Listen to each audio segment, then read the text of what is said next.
नमस्कार दोस्तों, स्वागत है आपका हमारे चैनल धूप धनुषी आरती में। दोस्तों, आप लोग कई समय जो है ये सवाल मुझे करते हैं, बल्कि कई लोगों से मुझे ये सवाल मिला है। वैसे ऐसे विषयों पर पहले कई सारे वीडियो में मैंने जो है बात की है, पर ये वीडियो फिर भी जो है कई जनों ने 4-5 जनों ने मुझसे पूछा है, तो इसलिए जो है ये वाला वीडियो मैं फिर से एक बार बना रहा हूँ और थोड़ा कंप्लीटली ही बनाने की कोशिश कर रहा हूँ, ताकि आप लोगों को इस विषय में जो है जो भी सारे कन्फ्यूजन है वो दूर हो जाए।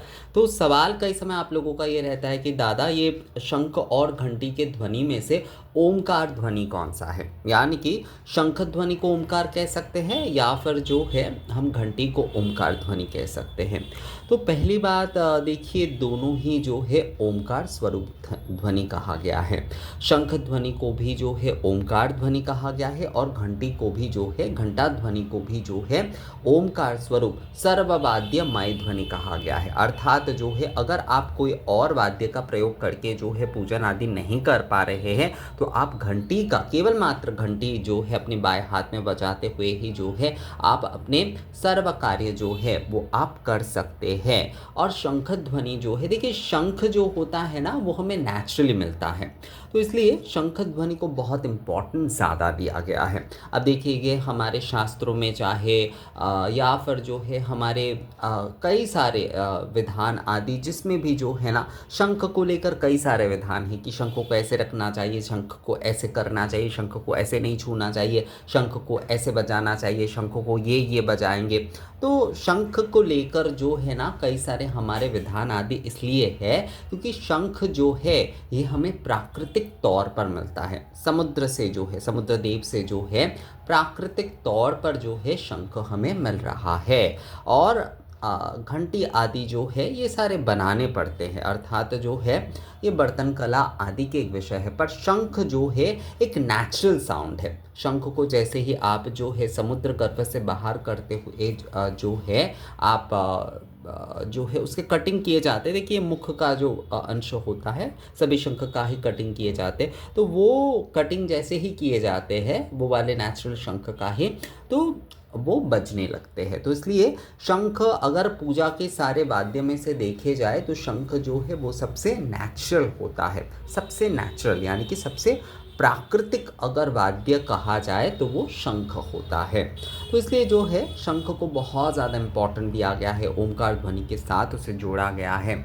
चाहे वो युद्ध के शंख हो, चाहे कोई मंगल ध्वनि हो, या फिर जो है पूजा की ध्वनि हो, या फिर जो है कोई भी सारे कार्य हो, शंख ध्वनि से ही जो है सूचना होती है, शंख ध्वनि से ही जो है पूर्ण होती है। शंख जो है ओमकार स्वरूप ध्वनि है, इसलिए शंख को बहुत इम्पोर्टेंट दिया गया है।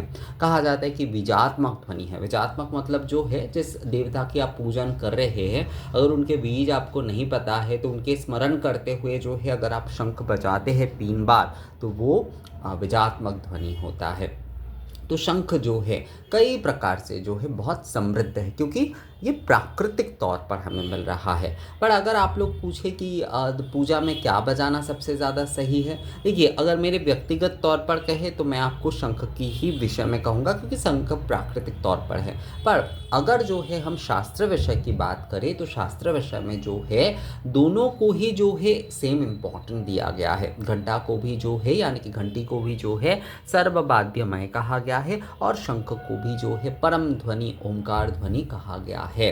तो इसलिए जो है आप जो है दोनों शंख और घंटी दोनों का ही जो है प्रयोग कर सकते हैं। अगर आप लोग किसी एक का करना चाहते हैं तो मैं, जैसे कि मैं कहूँगा मेरे अपने मत से, अगर आप लोग मुझसे पूछे तो मैं कहूँगा कि शंख जो है आप अवश्य बजाइए। एक शंख जो है कम से कम अपने घर पे अवश्य रखिए, और शंख ध्वनि जो है वो नित्य प्रतिदिन एक बार भी अगर कम से कम हो तो आप ज़रूर करिए। शंख को 3 बार ध्वनित किया जाता है, पर कम से कम एक बार, अर्थात शाम में हो, सुबह के समय हो, दोनों समय अगर करते तो बहुत अच्छा रहता है। तो आप शंख ध्वनि जो है ना वो अवश्य करें। कई सारे जो हमारे नेगेटिविटी आदि होते हैं ना, शंख की जो ध्वनि होते हैं उससे जो है उसका नाश हो जाता है, क्योंकि शंख जो है वो प्राकृतिक तौर पर हमें मिलता है।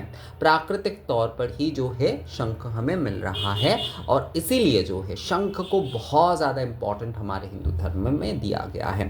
तो आप अगर व्यक्तिगत तौर पर मुझसे पूछे कि दादा कौन से वाद्य का सबसे ज़्यादा महत्व, यानी कि शंख अगर घंटी में से अगर किसी एक का प्रयोग करना है तो वो उसमें से क्या करना चाहिए, तो मैं तो शंख के विषय में ही कहूँगा।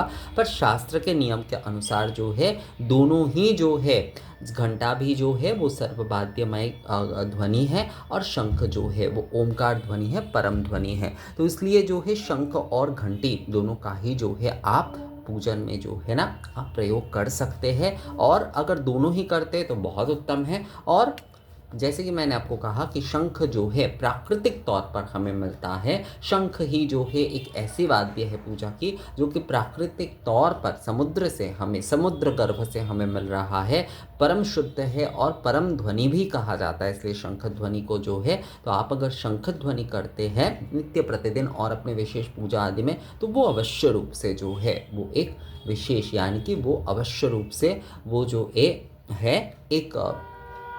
विशेष रूप से जो है वो एक सौभाग्य प्रदान करती है। सौभाग्य का मतलब होता है आध्यात्मिक सौभाग्य। अर्थात देखिएगा, शंख ध्वनि अगर आप करते हैं ना तो उसके बाद आपके मन में कई सारे, बहुत सारे समय क्या हो, देखिए कि पहले ही जैसे ही पूजा में बैठते हैं शंख ध्वनि करते हुए पूजा शुरू की जाती है, क्योंकि आपके मन में जो भी सारे नेगेटिविटी है, जो भी सारे आपके मन में सोच आदि है, जो भी कुछ है ना, शंख के ध्वनि से जो है उन सभी का जो है ना वो नाश हो जाता है और आपका मन जो है वो एकाग्र हो जाता है। घंटी का भी बिल्कुल वही विषय है। जैसे आरती के समय घंटी बजाई जाती है, एक तरह से ही जो है, मतलब घंटी बजाई जाती है, वो उसे रोका नहीं जाता है। इसके पीछे का कारण ये होता है कि बाहरी कोई भी आवाज़ जो है हमें प्रभावित ना कर सके। घंटा की ध्वनि जो है हमें बांध कर रखती है। तो इसलिए शंख और घंटी जो है वो दोनों ही बहुत इम्पॉर्टेंट है पूजा के लिए। पर मेरे अगर व्यक्तिगत तौर पर आप कहें तो हाँ, शंख क्योंकि प्राकृतिक तौर पर मिलते हैं तो शंख की महत्व जो है वो हमारे शास्त्र आदि में, हमारे जो धर्मशास्त्र रामायण महाभारत में तो बहुत ज़्यादा शंख के विषय में जो है कहा गया है, क्योंकि वहाँ पर युद्ध से लेकर राज्याभिषेक और कई सारे विषय वहाँ पर है। तो शंख का बहुत अलग अलग प्रकार का इम्पोर्टेंस जो है वहाँ पर बताया गया है। तो शंख और घंटा दोनों ही उत्तम ध्वनि है। अगर आप इनमें से कोई एक करना चाहते तो मैं कहूँगा कि एक शंख जो है अपने घर पे अवश्य रखिए। तो दोनों ही जो है ओमकार ध्वनि है, दोनों ही परम ध्वनि है, दोनों ही जो है सर्ववाद्यमय है। तो आप जो है शंख और घंटी दोनों ही ध्वनि करने की आप कोशिश करें। अगर उसमें से एक अगर आप करना चाहते तो मैं कहूँगा शंख एक जो है अपने घर पे रखने की कोशिश अवश्य करें। तो ये वीडियो कैसा लगा आप लोगों को मुझे कमेंट्स करके ज़रूर बताइएगा दोस्तों। मिलेंगे आपसे अगले वीडियो में, तब तक के लिए नमस्कार।